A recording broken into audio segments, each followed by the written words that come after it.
Well, your first, well, when did you actually, well, then think, well, hey, I would like to make it into the music, or did you always just think, well, hey, it's okay now, and you see what happens? I always, everybody always was making music. Certainly, like when we were teenagers, it was always music. You just kind of naturally made music. There was always instruments lying about, even if it was a guitar with one string or a little Casio keyboard. You immediately just, the instinct would be to write a song rather than like learn to do a cover version or whatever you just would write all the time.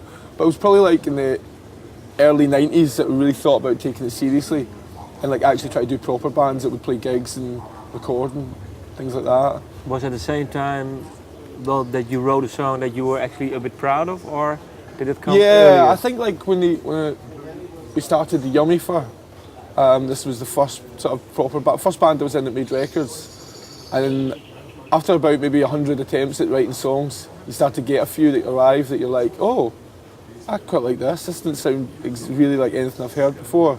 So once you start hitting a little something that's original, because obviously all your first attempts are just like you're just copying other bands. What bands were you copying? I was always copying. Like first it was the G Smay Chain, like the Velvet Underground, quite heavily, and then we'd move on to like Sonic Youth and retuning guitars, and then I don't know, maybe once I heard the Fire Engines, I really sort of started to find in television.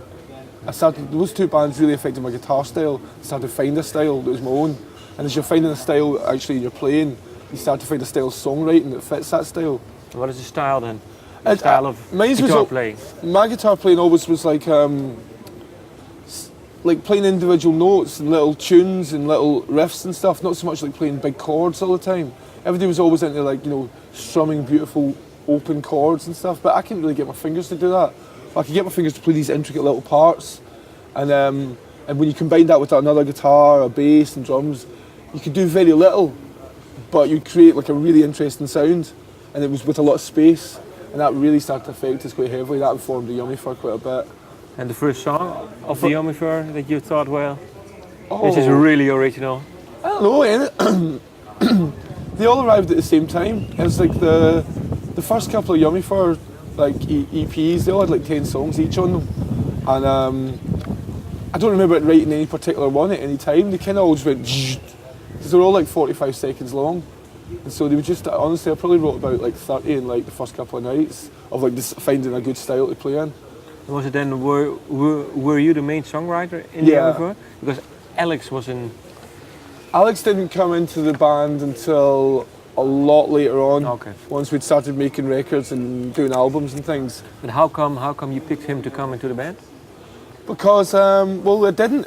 Everybody that was ever in the Yummy Fur arrived in it by accident. There was like a few core members at the start, and we moved into Glasgow and started to live there. And you would just meet people in bars, and people who were doing interesting things. And people like Alex, he had a band called The Blisters that turned into a band called The Corellia. And we just gravitated towards each other because we were songwriters. So we would sit in his flat and drink bottles of whiskey and like trade ideas and stuff. And then what would always happen is that we'd be short of a keyboard player, we'd be short of a bass player, or short of a guitarist for a show. And because we'd played together a lot, he would be very good at just coming in at the last minute. There was one show we did with Mogwai in Aberdeen where our bass player didn't turn up. We had 15 minutes, it was quite a big gig. And managed to teach Alex about 6 songs in about 15 minutes.